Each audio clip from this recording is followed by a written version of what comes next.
J'ai mis ma vie en Jésus, il n'y a point de mal, car il est fidèle à ses promesses. J'ai mis ma vie en Jésus, il n'y a point de mal, car il est fidèle à ses promesses. Alléluia, je reviens sur ce point important.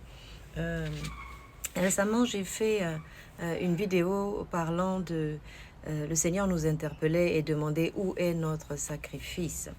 Et nous allons ici partager ensemble concernant le danger de ce que nous pensons être des richesses. Voici ce qu'il est dit ici dans Matthieu 19 à partir du verset 16. Et voici un homme s'approcha et il dit à Jésus, « Bon maître, que dois-je faire pour avoir la vie éternelle ?»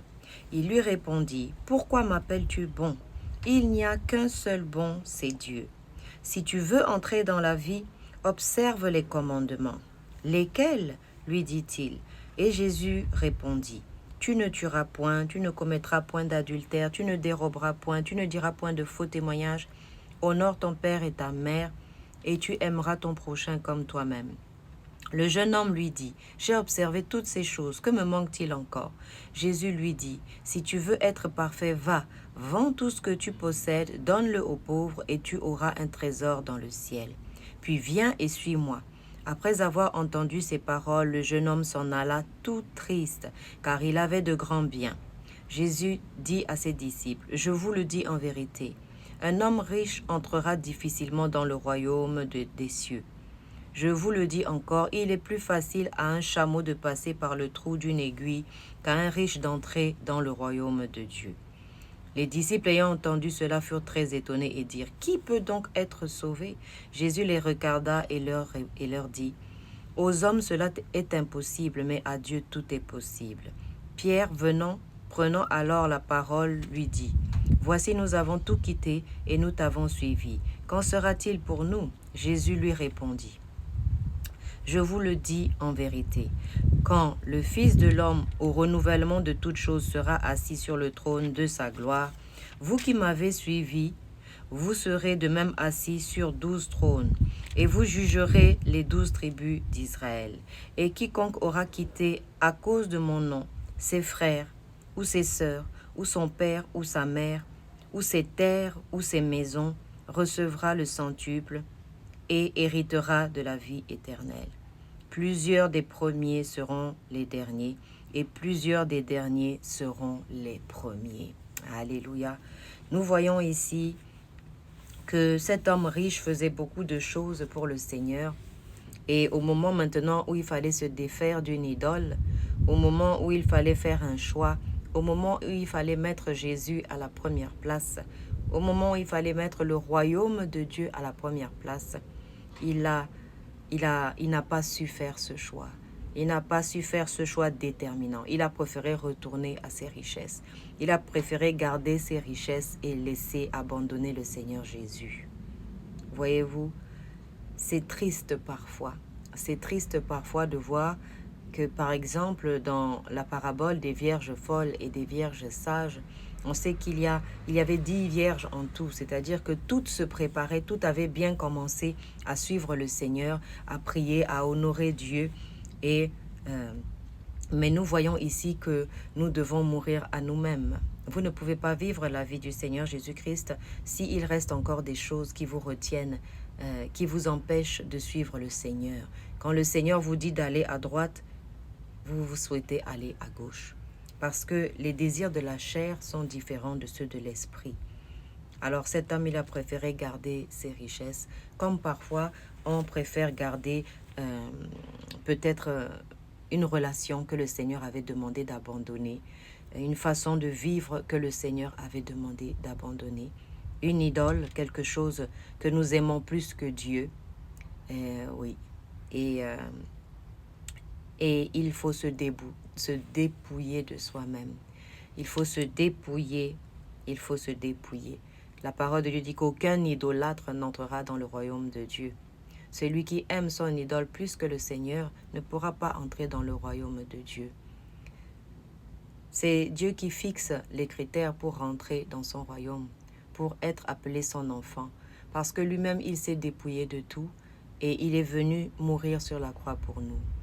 Alors, si nous ressemblons au Seigneur Jésus-Christ, il va arriver un moment dans nos vies où il faudra faire un choix d'obéir au Seigneur ou d'obéir à nos propres désirs, d'obéir au Seigneur ou de garder nos idoles, d'obéir au Seigneur ou de marcher dans la chair. La parole de Dieu dit, marchez par l'esprit et vous n'obéirez pas aux désirs de la chair, parce que les désirs de la chair sont contraires à ceux de l'esprit. La chair ne va pas vous mener à la vie. La chair nous mène à la mort. La chair nous mène aux mauvaises décisions.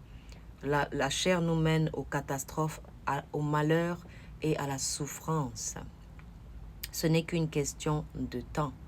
Lorsque le Seigneur nous demande de nous dépouiller de nos idoles, de le suivre, de lui obéir, c'est pour que nous soyons protégés, c'est pour que nous puissions, il puisse intervenir dans nos vies.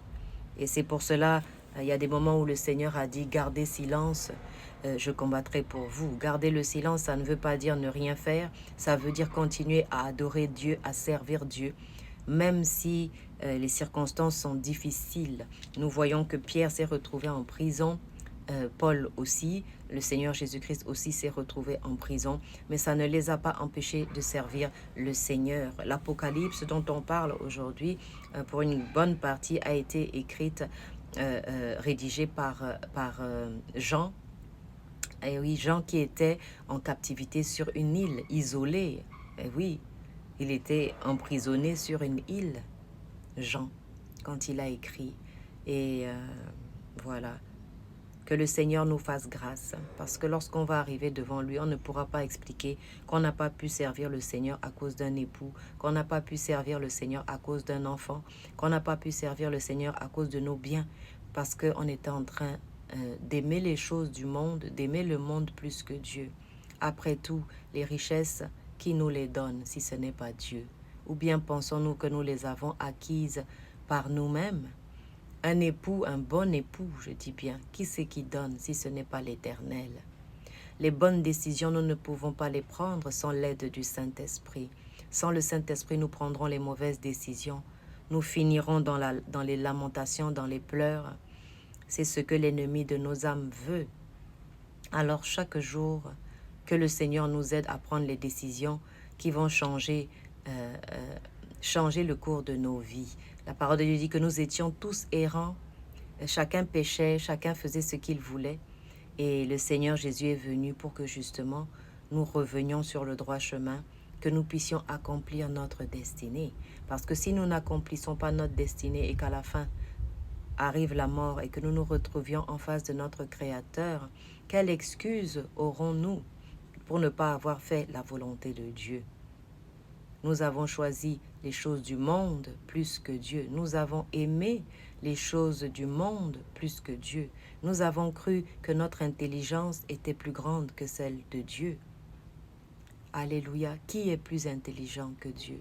Lorsque Job a questionné l'Éternel, l'Éternel l'a écouté pendant un bon moment. Et à la fin, il lui a demandé, « Tu étais où quand je créais le ciel et la terre? Est-ce que c'est toi qui as donné des limites à la mer, aux cieux? » Alléluia. La parole de Dieu dit, ne t'appuie pas sur ta propre intelligence, mais confie-toi en Dieu. Confie-toi en Dieu. La parole de Dieu nous rappelle aussi qu'il faut que nous devons nous soumettre à Dieu et que c'est alors que l'ennemi fuira loin de nous. Et il n'y a pas de victoire face à l'ennemi sans soumission à Dieu. Sans soumission à Dieu. Je prie vraiment que vous preniez les bonnes décisions et que vous n'arriviez pas devant votre Créateur en ayant des excuses farfelues et en n'ayant pas pris les bonnes décisions. Voilà. Nous prions ensemble. Seigneur Jésus, aide-nous, Papa, par ton Saint-Esprit, à nous dépouiller, Seigneur, de toutes les idoles, de tout péché, de tout ce qui pourrait nous empêcher de faire ta volonté. Par le Saint-Esprit, que nous puissions prendre les bonnes décisions et faire les bons choix dans le nom puissant de Jésus. Voilà, c'était la servante de Dieu Valérie Marcel Keza. Et soyez bénis dans vos maisons, soyez encouragés, que le Seigneur revienne vous trouver en train de faire son œuvre et d'être agréable à son royaume, de participer Alléluia, son royaume.